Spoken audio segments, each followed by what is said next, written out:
ED দপ্তরে কলকাতা পুলিশের deputy commissioner Shantanu Sinha বিশ্বাস গতকাল ডিসিপির খোঁজ পেতে নিরাপত্তা অধিকর্তাকে চিঠি পাঠায় ইডি। একাধিকবার তলব করা হলেও একবারও ইডি দপ্তরে হাজিরা দেননি তিনি।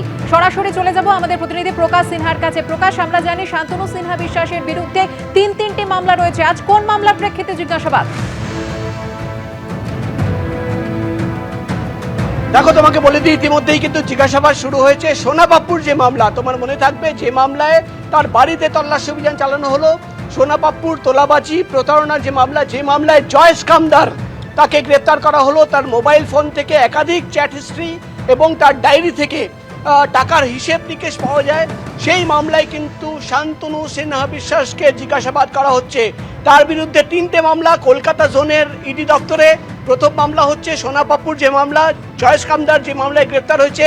দ্বিতীয় মামলা বালি পাচারের মামলা। তৃতীয় মামলা এনআরআই কোটায় ছেলের অ্যাডমিশনের মামলা। আজকে কিন্তু তাকে সোনা পাপ্পুর মামলায় জিজ্ঞাসাবাদ করা হচ্ছে।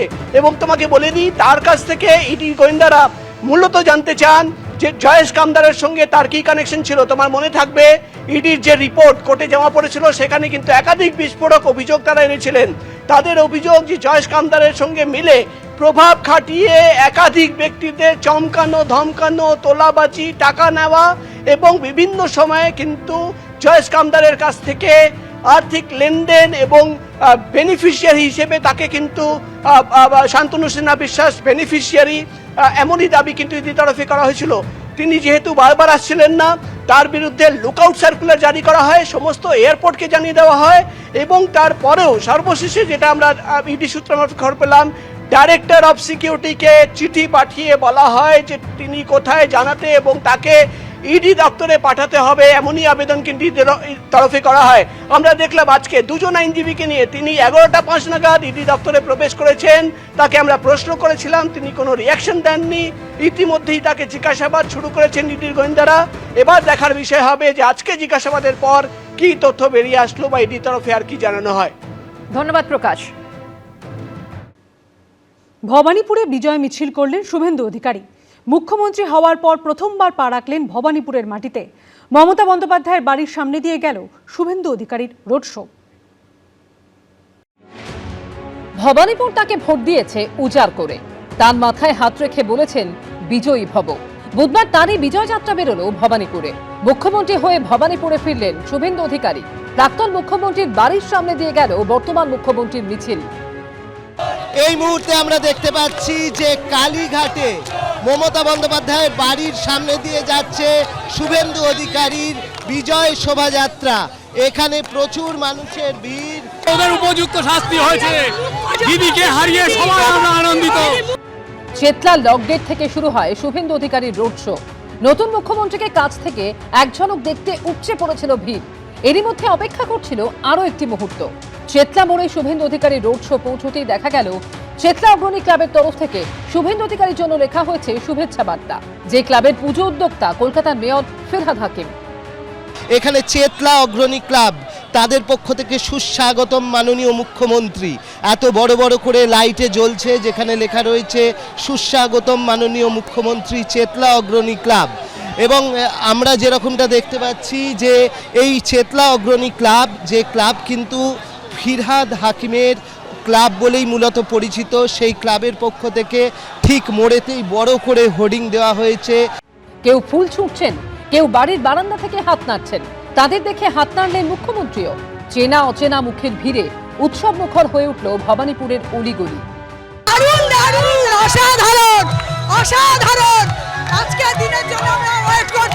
যেটা আমরা ভাবলাম 1 থেকে 1.25 ঘন্টায় হবে, 2.5 ঘন্টা লাগলো।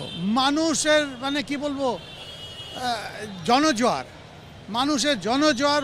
পুরো 82 নম্বর ওয়ার্ড থেকে আরম্ভ করে 73, 72, 70 আর এই 63, মানে একেবারে প্রত্যেক সমুদায়ের লোক দাঁড়িয়েছিল। শুভেন্দু অধিকারীর কাঁধে এখন গুরু দায়িত্ব। ভবানীপুরের বিধায়ক এখন রাজ্যের চালিকা শক্তি। অর্ণব মুখোপাধ্যায়ের রিপোর্ট, এবিপি আনন্দ। ভবানীপুরের বিধায়ক হিসাবে শপথ নিলেন শুভেন্দু অধিকারী। ছেড়ে দিচ্ছেন নন্দীগ্রাম আসন। অন্যদিকে হুমায়ুন কবির ছেড়ে দিচ্ছেন রেজিনগর আসন। বুধবার বিধানসভায় মুর্শিদাবাদ থেকে মুখ্যমন্ত্রী শুভেন্দু অধিকারীর জন্য স্পেশাল মিষ্টির ভান্ডার নিয়ে এলেন আমজনতা উন্নয়ন পার্টির বিধায়ক হুমায়ুন কবির। আমি ভবানীপুর থেকে শপথ নিলাম, মানে আমাকে সংবিধান আইন অনুযায়ী নন্দীগ্রামটা ছাড়তে হবে। কোন কেন্দ্র রাখবেন আর কোন কেন্দ্র ছাড়বেন? ভবানীপুর আর নন্দীগ্রাম দুই কেন্দ্র এই দুহাত ঠেলে তাকে ভোট দিয়েছে, কিন্তু শেষমেশ একটা রাখতে হতো আর একটা ছাড়তে হতো। এটাই সাংবিধানিক বাধ্যবাধকতা। শেষ অব্দি ভবানীপুর রেখে নন্দীগ্রাম ছাড়ার সিদ্ধান্ত নিলেন শুভেন্দু অধিকারী। তবে নন্দীগ্রাম ছাড়লেও নন্দীগ্রামের জন্য উন্নয়নযোগ্য যে থামবে না তা স্পষ্ট করে দিলেন মুখ্যমন্ত্রী। এখানেও একজন প্রতিনিধি থাকবেন বা তাকে নন্দীগ্রামের মানুষ নির্বাচিত করবে। নন্দীগ্রামে বিধায়কের পরিষেবা থেকে শুরু করে আমি নির্বাচন চলাকালীন যে সমস্ত উন্নয়নের প্রতিশ্রুতি দিয়েছিলাম, আমি অন্য এলাকার উন্নয়নের সাথে সাথে নন্দীগ্রামে দেওয়া আমার কথাও আমি কার্যকর করব এবং নন্দীগ্রামের মানুষ তাদের আমি আগামী 5 বছর বুঝতে দেব না যে তাদের বিধায়ক শুভেন্দু অধিকারী নয়। নন্দীগ্রাম ও ভবানীপুর দু জায়গাতেই জয়ী হয়েছেন শুভেন্দু অধিকারী। ভবানীপুরে মমতা বন্দ্যোপাধ্যায়কে 15,105 ভোটে হারিয়েছেন শুভেন্দু অধিকারী, আর নন্দীগ্রামে 9,665। নন্দীগ্রাম আর শুভেন্দু অধিকারী 2007 সাল থেকেই দুটো নাম ওতপ্রোতভাবে জড়িত। 2021-এ নন্দীগ্রাম থেকে শুভেন্দু অধিকারীর জয়ের পর আরও দৃঢ় হয় সেই সম্পর্ক। সেই ধারা বজায় থেকেছে 2026-এও। পরপর দুবার শুভেন্দু অধিকারীকে উজাড় করে ভোট দিয়েছে নন্দীগ্রাম। সেই শুভেন্দু অধিকারীর কাঁধেই এবার রাজ্য পরিচালনার দায়িত্বভার। নন্দীগ্রামের প্রত্যাশাও তাই আরো কয়েক গুণ। কিন্তু নন্দীগ্রামকে যে তিনি নিরাশ করবেন না তা এদিনও জলের মতো করে বুঝিয়ে দিয়েছেন। আমি দু জায়গার এমএলএ হিসেবে তো শপথ নিতে পারি না। আমি ভবানীপুর থেকে শপথ নিলাম, মানে আমাকে সংবিধান আইন অনুযায়ী নন্দীগ্রামটা ছাড়তে হবে। ছাড়লেও আমি নন্দীগ্রামের মানুষকে কথা দিতে পারি, 2009-এর 5ই জানুয়ারি ফিরোজা বিবি জেতানোর পর থেকে আমি এমএলএ ছিলাম না, কিন্তু আমি নন্দীগ্রামের সব দেখাশোনা করেছি। একইভাবে মুর্শিদাবাদের নওদা ও রেজিনগর দুটি কেন্দ্র থেকে বিধায়ক নির্বাচিত হয়েছেন আমজনতা উন্নয়ন পার্টির হুমায়ুন কবির। তবে রেজিনগর আসনটি ছেড়ে দেওয়ার সিদ্ধান্ত নিয়েছেন তিনি। আর রেজিনগরটা আমি 2-1 দিন পরে ছাড়ব, মানে রিজাইন করব, যাতে দ্রুত বাই ইলেকশন হয়। মুখ্যমন্ত্রীর কাছে আবেদন করব, ইলেকশন কমিশনের কাছেও আবেদন করব।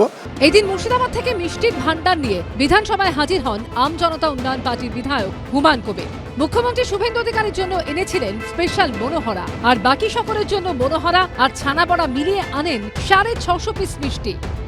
তো মনোহরা 150 পিস আছে, স্পেশালি মুখ্যমন্ত্রীর হাতে কিছুটা তুলে দেব, উনি নিশ্চয়ই গ্রহণ করবেন।